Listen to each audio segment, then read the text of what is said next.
Chapter 32. A Bad Day at the Burrow. The next morning, Fred and George were sleeping peacefully in their room when all of a sudden, the bedroom door flew open.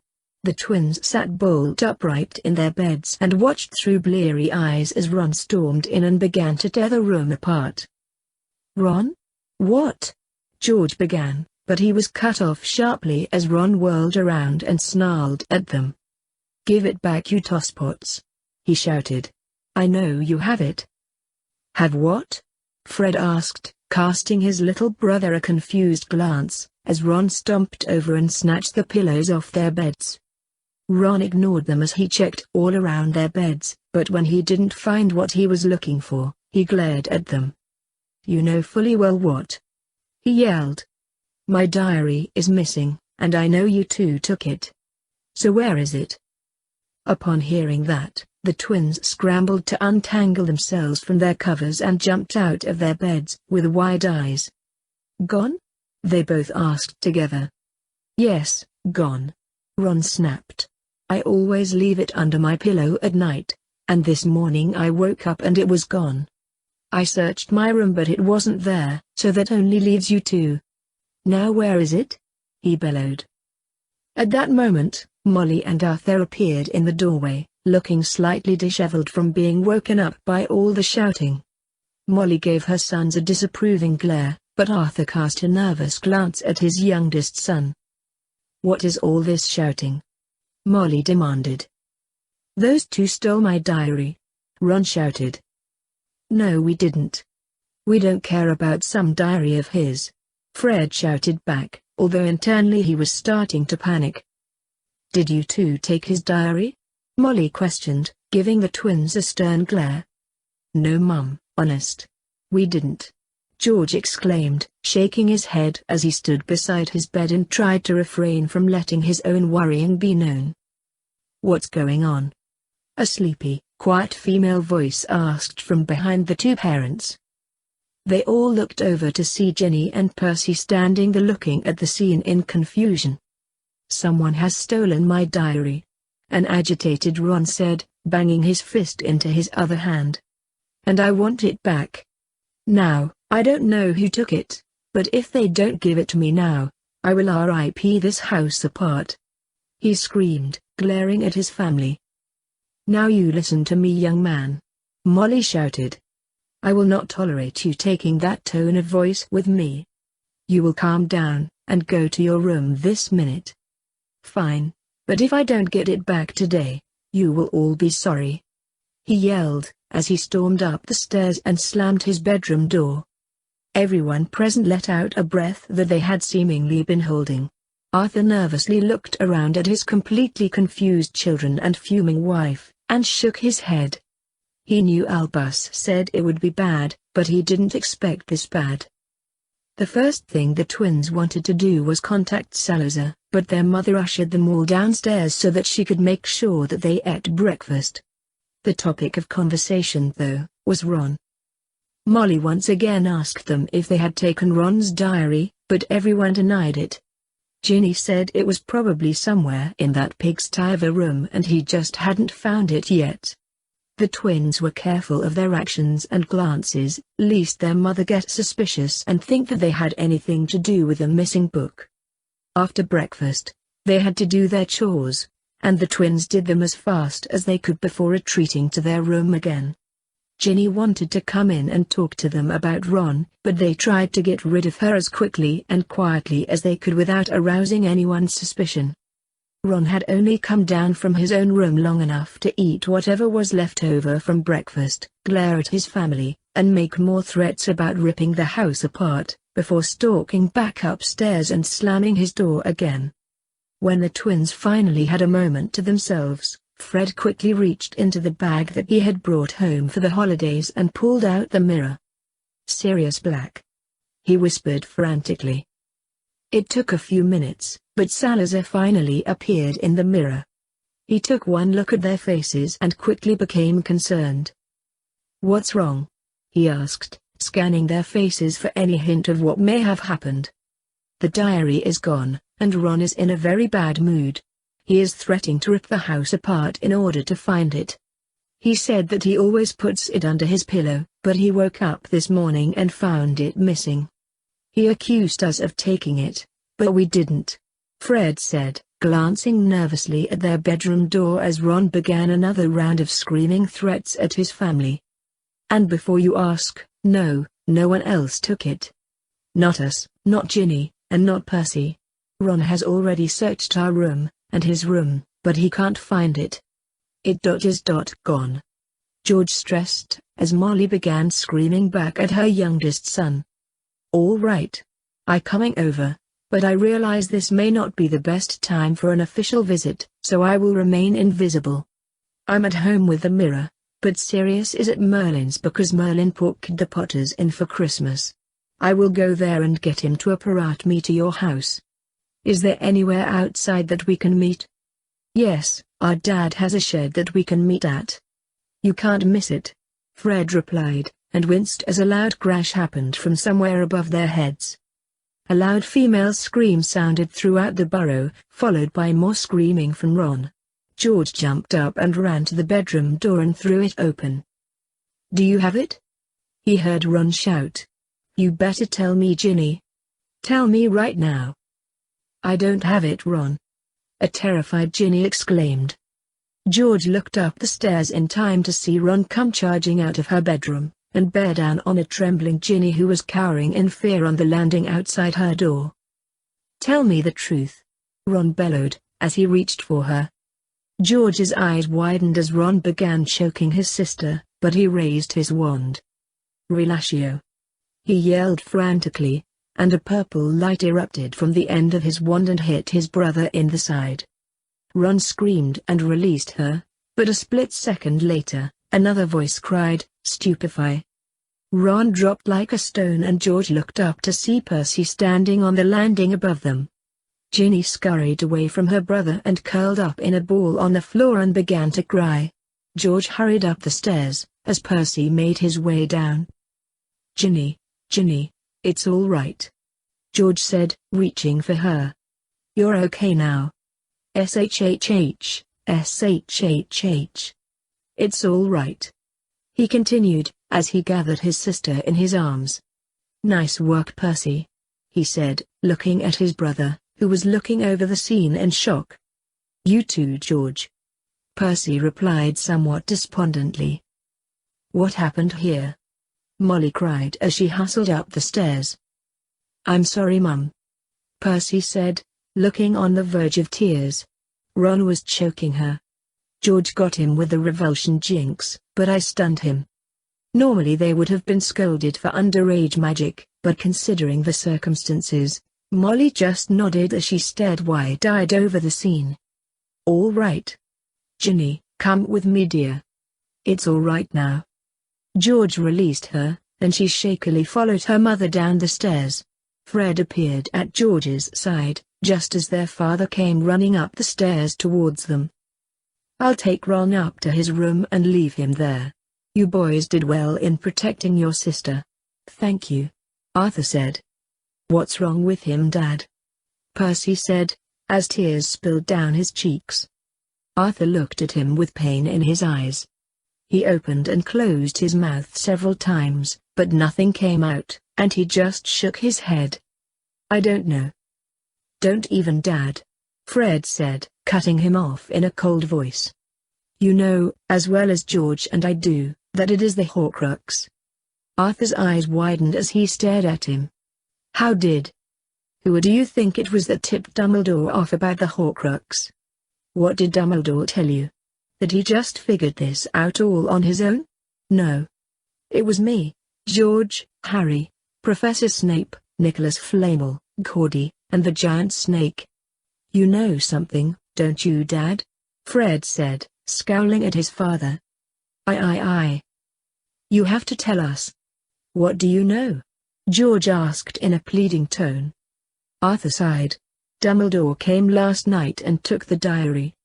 He told me to slip a dreamless sleep potion into everyone's after-dinner pumpkin juice so that you would all fall asleep quickly.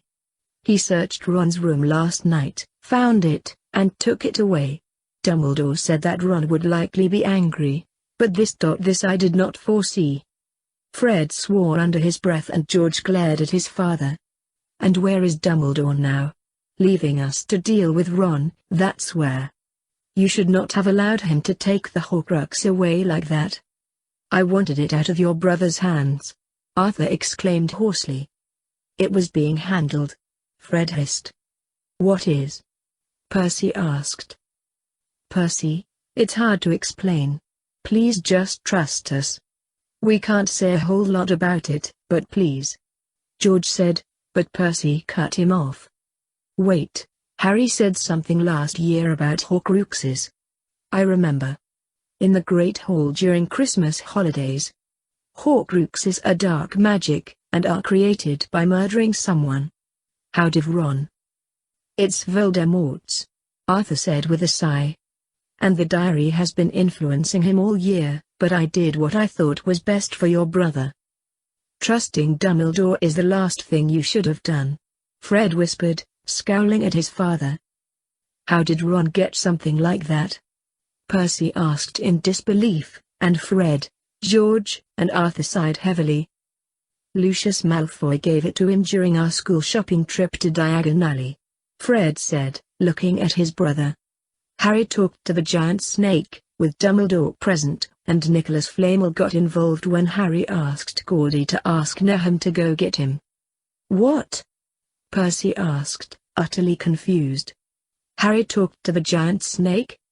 Emeralda is her name, but Percy, you can't say a word about this at school. If other people found out that it was Ron who opened the Chamber of Secrets, Dad could be fired from the ministry. Imagine if someone like Malfoy were to find out about this. George said.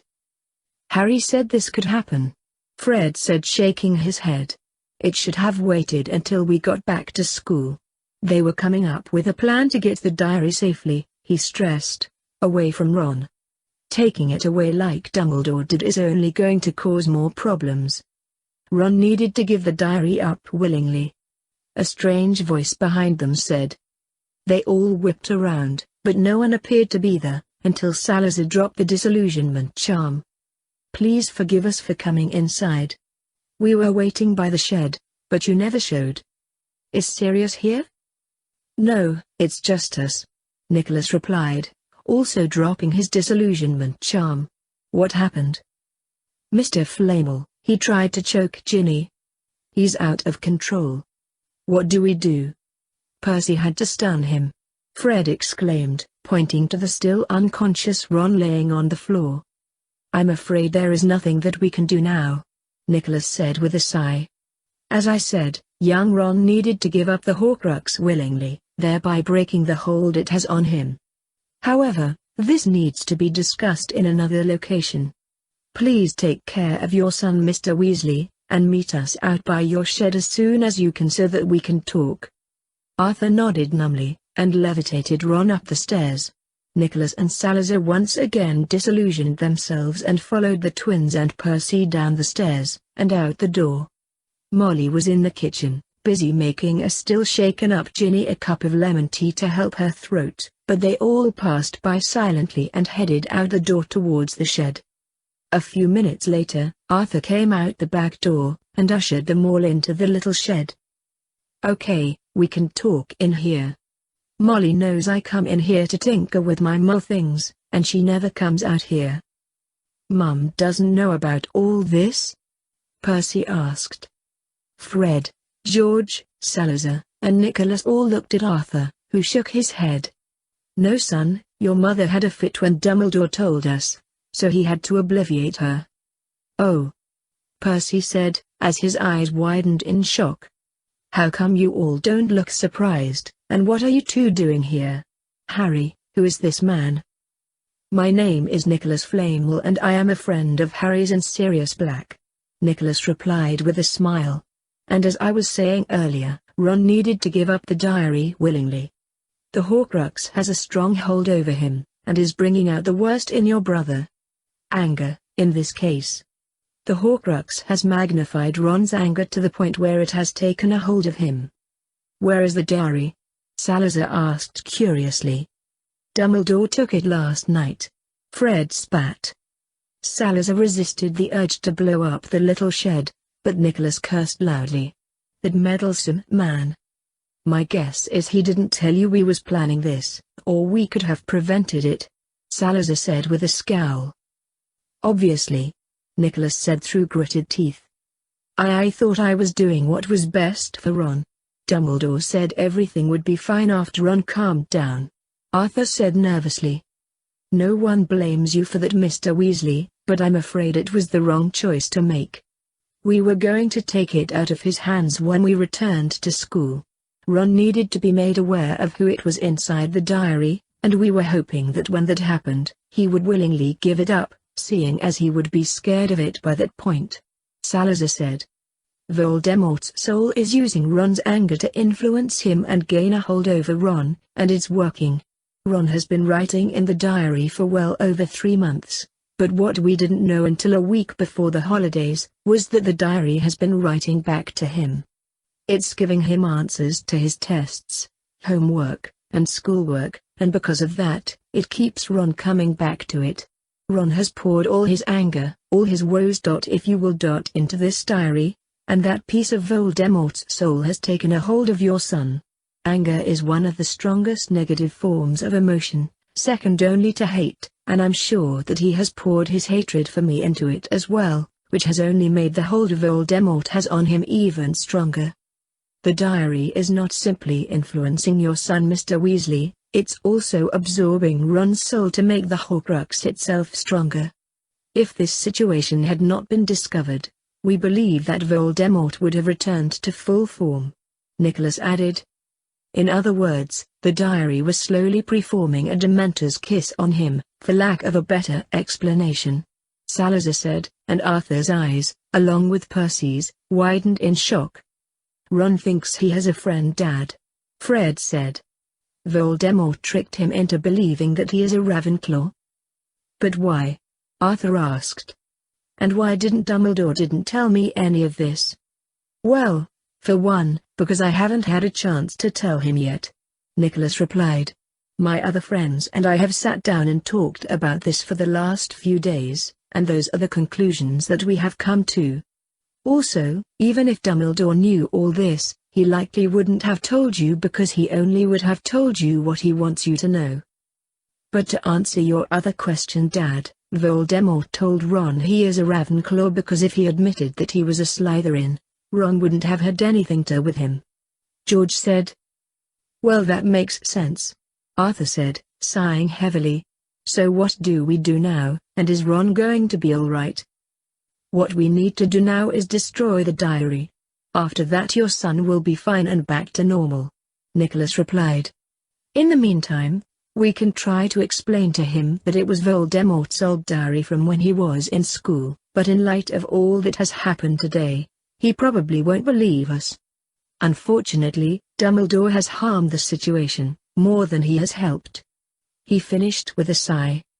Mr. Weasley, we need you to understand that none of this is your fault. If the headmaster had just waited a bit longer, this could have been handled at school, with all of the other professors present and advised of the situation. As it is, Dumbledore has left it on your family's shoulders to deal with something you have no clue how to handle. How do you know how to handle it, Harry? Percy asked, finally finding his voice, but looking at Salazar quizzically. Salazar just shrugged and pointed to Nicholas, who chuckled. Harry is very studious, and he knows all about the situation. He speaks the truth, young Mr. Weasley. I can assure you. What happens if Ron doesn't believe us? Arthur asked. Nicholas took a deep breath and sighed. Then I'm afraid Ron will continue acting like this until the diary is destroyed. Hopefully though, as time goes on and he remains separated from it, the effects will subside, but this won't go away completely until Ron is willing to let it go, or as I have already stated, the diary is destroyed. Just then they all heard a loud crash from inside the house, followed by screams and crackles of spellfire. My stunning spell must have worn off. Percy cried as they all rushed out of the shed. They saw a terrified Ginny running out of the house, as shouting and spellfire echoed around them when a fiercely fighting Molly and Ron burst out of the door. Dad, he's trying to hurt Mum. Ginny screamed, as she flung herself in her father's arms. "Nicholas, go get help. I'll hold him off," Salazar shouted. Nicholas apparated immediately as Salazar charged forward, shouting at the others to stay back. Arthur tried to hold Harry back, but Fred and George grabbed their father's arms and dragged him backwards, as Percy retreated further away from the battle with Ginny in his arms. "Molly!" Arthur cried hysterically, just as Ron hit her with the Cruciatus curse. Molly fell to the ground and began screaming and pleading with Ron to stop, but he wasn't paying any attention to her. "Did you take IT? Give IT back to me," Ron bellowed. "I'm so sick of everyone in this family sticking their noses in my business. Avada Kedavra." "No!" Salazar shouted, as he transfigured the deep snow laying on the ground into a thick wall in order to protect her. The wall of snow exploded when the spell connected with it, but in that same moment, Salazar cast the disarming charm and a stunning charm, and Ron fell to the ground in a crumpled heap. "Mrs. Weasley, Mrs. Weasley!" he exclaimed, as he rushed over to her. "Are you all right?" My son tried to," she began to say, but then she fainted. Just then, the sound of several small pops were heard as Merlin, Nicholas, Sirius, and Godric apparated in. Arthur, the twins, Percy, and Ginny rushed over to Molly and helped get her into the house, while Godric conjured up ropes to tie up Ron. Then he levitated him into the house and sat him down on the sofa. He used the Cruciatus on her and he tried to kill her. "Is there anything you can do for her?" Salazar asked, looking at Merlin. Merlin nodded and began examining her, then called for Whimsy. "Master, you called for me?" the little elf asked, popping into view. "Yes, please get my medicinal potions kit and bring it back with you. I'm going to need it." "Of course, Master," she said, casting a solemn glance over the scene, before popping away. "Mr. Weasley, this is my friend Nalrem," Salazar said, pointing towards Merlin. "And this man here is the father of a friend of mine and the twins, Mr. Offen," he added, pointing towards Godric.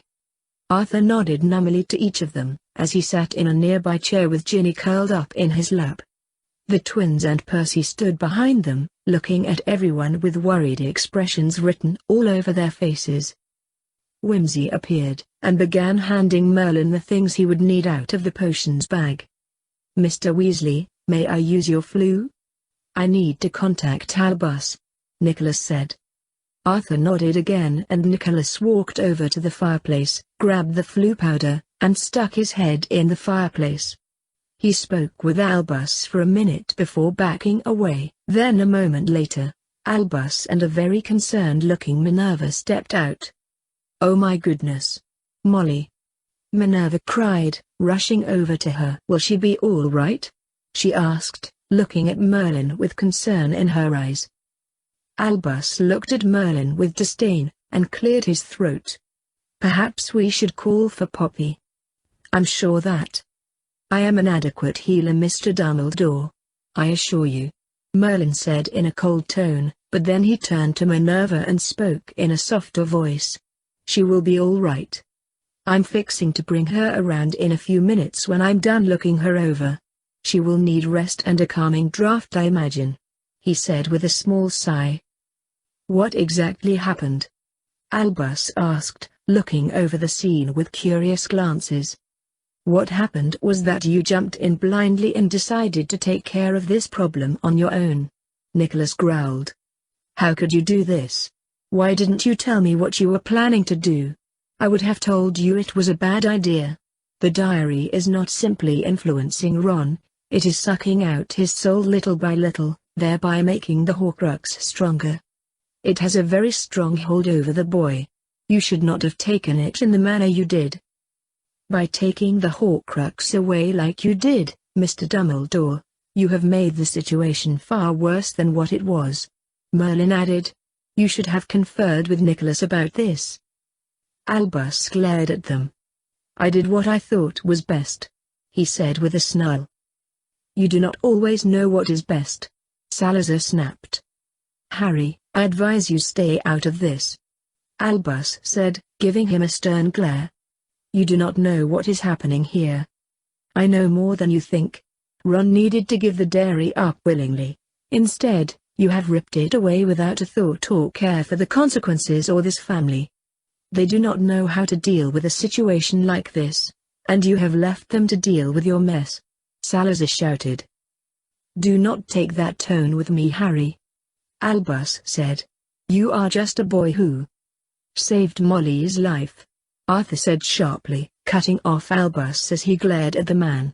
"Ron placed Molly under the cruciators and then cast the killing curse at her, Albus. If not for Harry, she'd be dead right now." "I need to know exactly what happened," Merlin said, looking around the room. "Start at the beginning, please." Between Fred, George, Arthur, and Salazar the whole morning was retold with no details left out. When they were done, Ginny had started crying again and Arthur was glaring at Albus even more so than before. "You told me that he would be a little angry, but then he would be fine. I trusted you," Arthur shouted, as Albus sighed heavily at learning what had fully transpired. "Will Ron go to Azkaban?" Ginny asked quietly. "He used 2 unforgivables on Mum." "No, Ginny. We won't let that happen," Arthur said in a reassuring tone. "Your brother is not in control of himself at the moment. You know Ron would never do that if he was in his right mind." "He's right, Miss Weasley," Albus said kindly. "Nothing is going to happen to your brother." "Where is the diary, Mr. Dumbledore?" Merlin asked. "I suggest we destroy it right here, right now. We can use fiendfire. There are plenty of us around who can wield it safely." "I'm in agreement," Gordrook said, speaking up for the first time since he arrived. "As am I," Nicholas said with a nod, as Salazar also nodded in agreement. "That is dark magic and I will not tolerate." "A Horcrux is even darker magic," Nicholas growled. "Don't even start with your self-righteous attitude. It needs to be destroyed, Albus." Albus glared at him. "The diary needs to be studied, Nicholas. Perhaps we can find clues about where and what the other Horcruxes are." "I would agree with that under normal circumstances, Headmaster, but this family cannot afford to take the chance of something like this happening again," Salazar said sternly as Albus glanced at him sharply. Merlin sat lost in thought for a moment, but then he glanced around at everyone. "Maybe we can come to a compromise. Mr. Weasley, what do you think about bringing your whole family to Hogwarts? The children can stay in their dorms, while your wife is properly cared for in the hospital wing. That way, Ron can be monitored by the entire staff." "With an exception," Gordrook said. "Ron stays in Gryffindor Tower while the others stay in Slytherin House. I say this because Ron may attack them in the tower. I would suggest the reverse option, but my son tells me that Ron doesn't like anything to do with Slytherin, and being in the dungeon may set him off again.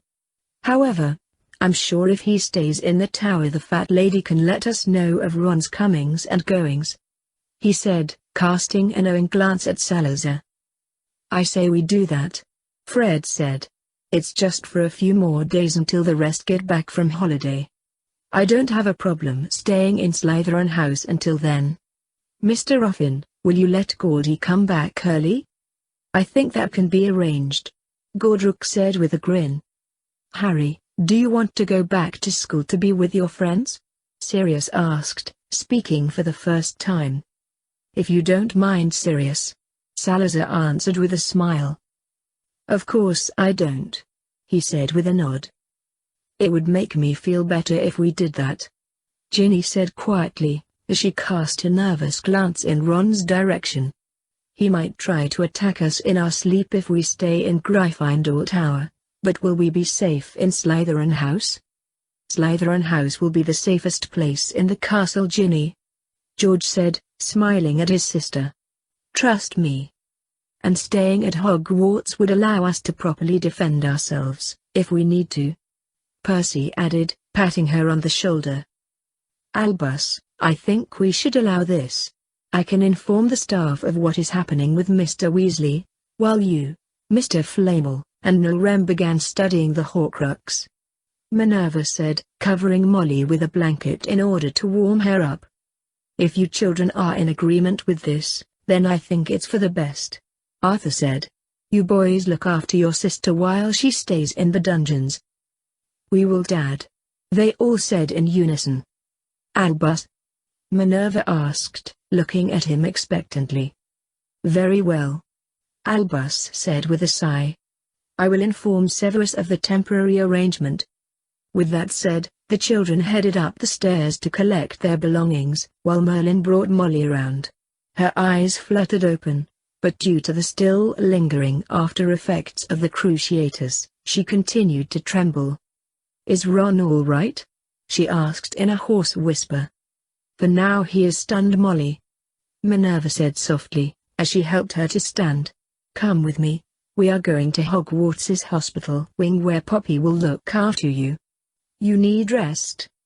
"Oh, okay," she said weakly, looking over at Ron with tears in her eyes. Why? "Later, Molly. I promise," Minerva answered. Molly nodded absent-mindedly as Minerva steered her over to the Floo, and flew her to Hogwarts. Meanwhile, Arthur went upstairs to Ron's room to gather all his things together, while Nicholas and Albus escorted a still unconscious Ron through the Floo. Salazar, Godric, Merlin, and Sirius waited for the children to come back down. "We will meet you all in the hospital wing a little later," Salazar said. "For now, we must head back to Mr. Nilrem's house." Fred nodded. "Okay, Harry, we will see you later, and thank you. I really mean that. Mum would be dead if. He stuttered as his eyes filled with tears. "It's all right, Fred. We will get this sorted out. Hopefully Ron being separated from the diary will help." Fred and George nodded, as Percy thanked him again. Ginny just stared at him, but Salazar gave her a smile before they headed out the door. "That is unbelievable," Lily exclaimed when they got back to Merlin's and explained what all happened. "Oh my goodness, I can't imagine what Molly is going through right now. Her own son torturing and trying to kill her. I just. Her voice trailed off as she pulled a wide-eyed Harry close to her. "I would never do that, Mum. Never," he said quietly as he shook his head and hugged his mother tightly. "I better get to Hogwarts. Minerva and Severus may need me," Remus said gravely, standing up to leave. "I'll see you there when you arrive." "We will be there shortly, Remus," Salazar assured him, and Remus nodded and said goodbye to everyone before leaving. "They didn't recognize you, did they, Godric?" James asked when Remus had gone. "Thankfully no.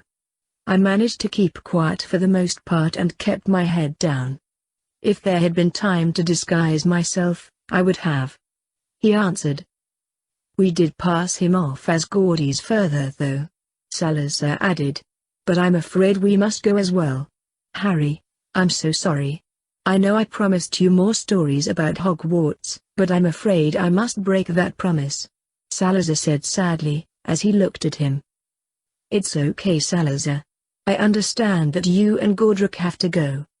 Do you promise me that you will come for my birthday in the summer though?" he asked with hope. "Yes. I'm sure we can be there, Harry," Godric said with a smile, and Harry jumped up to hug them both.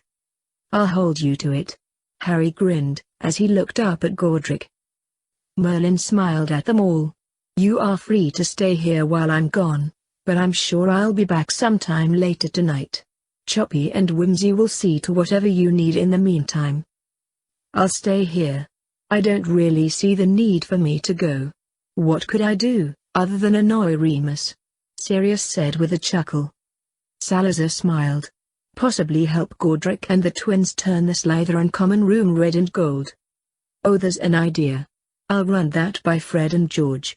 Godric grinned, as Harry, James, and Sirius burst out laughing. "You would?" Salazar said, rolling his eyes. "All right. We need to go. Harry, Lily, James, I'm so glad you came. he said, giving each one of them a hug. "And I will see you this summer."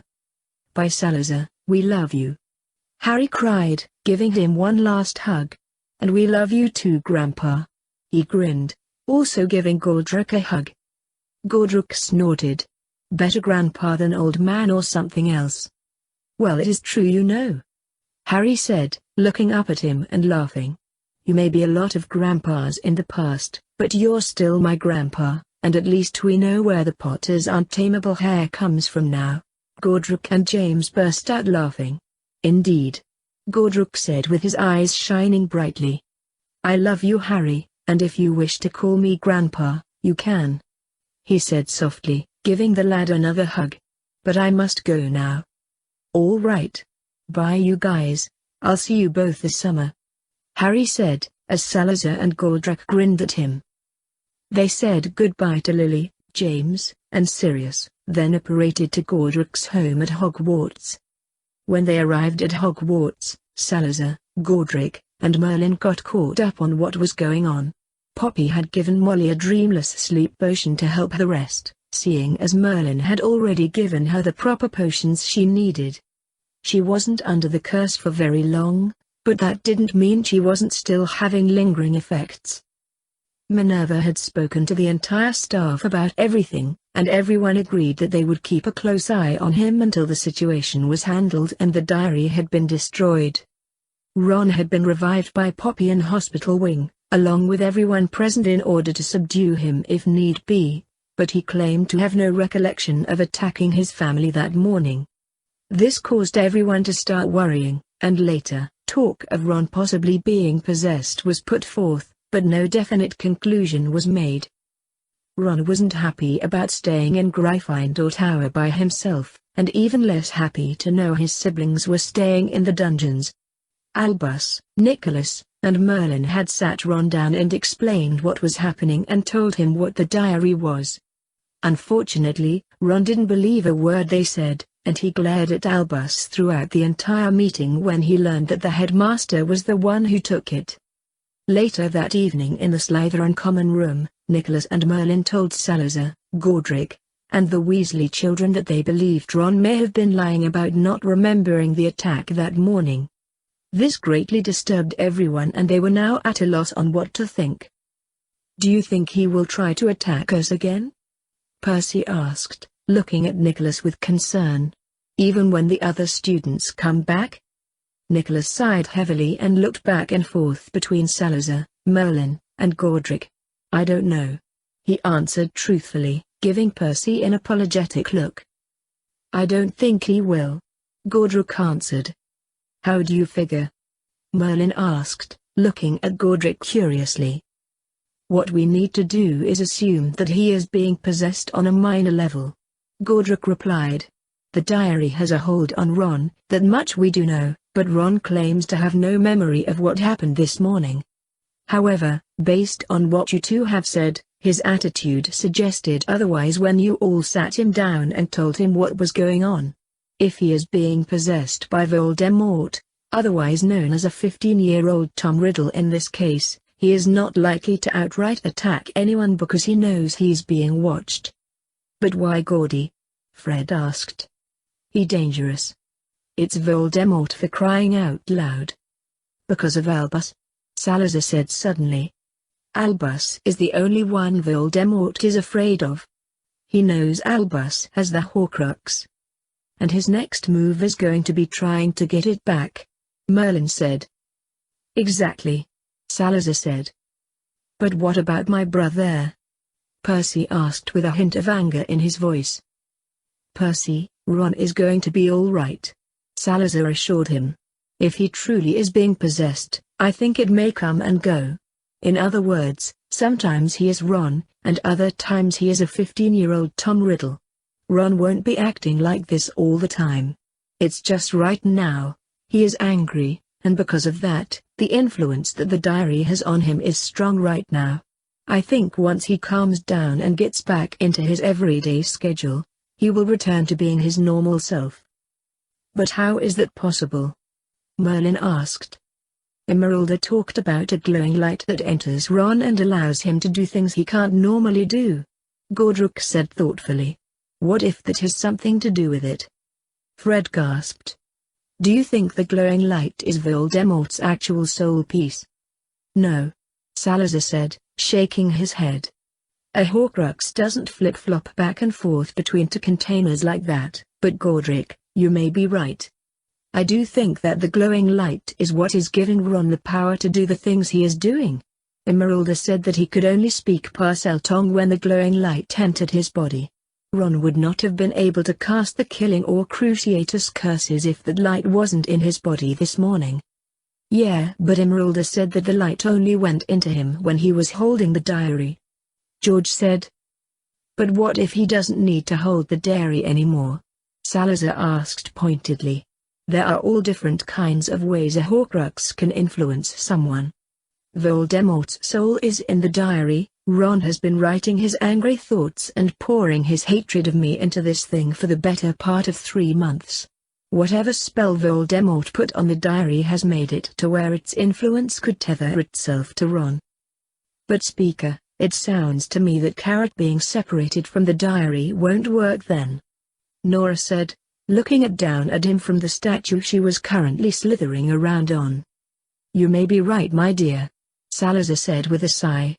We have been going about this all wrong. At this point, I don't even think Ron letting go of the diary willingly would have worked. So it needs to be destroyed then? George said, glancing at them both. Merlin sighed heavily. Yes, I seem so, but getting it back from Albus isn't going to be easy, and we know Voldemort is going to try for it as well.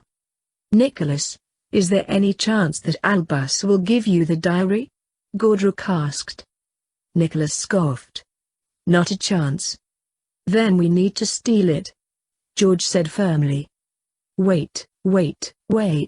I don't think any of you, except Mr. Flamel and Mr. Nilrem, should be playing around and trying to steal this thing from the headmaster. Percy pointed out.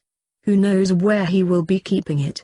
The best choice is Mr. Flamel or Mr. Nilrem to get it. It's probably in his office. Which means Gordy and I can get to it much easier than anyone else. Salazar replied. No, Harry, you are only 12 years old, and Gordy is 11. I don't want to take the chance of either of you being caught or influenced by this thing. You two should not be playing around with it. Let Mr. Nilrem and Mr. Flamel handle it.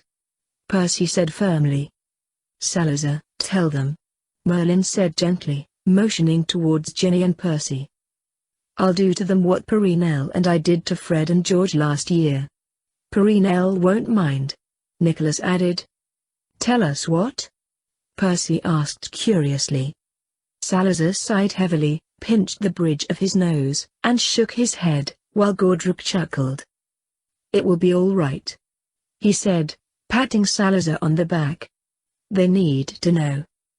Explaining it all is going to take a long time, and... Sir, we have a situation. The Baron interrupted suddenly, gliding into the common room. Young Mr. Weasley was seen by the Fat Friar entering the second-floor girls' restroom. He's going into the Chamber of Secrets, Salazar said, jumping up out of his chair. Baron, alert Severus and tell him to wait for Ron outside the restroom, and when Ron exits the restroom, to apprehend him and take him to Albus. Nicholas, I need you to be in there when Severus brings him in. Try and persuade Albus as best you can to give you the diary. Studying the thing be damned, it needs to be destroyed, he said, and Nicholas nodded. I'll go and speak to my mother and see what Ron was up to prior to leaving the tower, Godric said, also standing up. What are you going to do?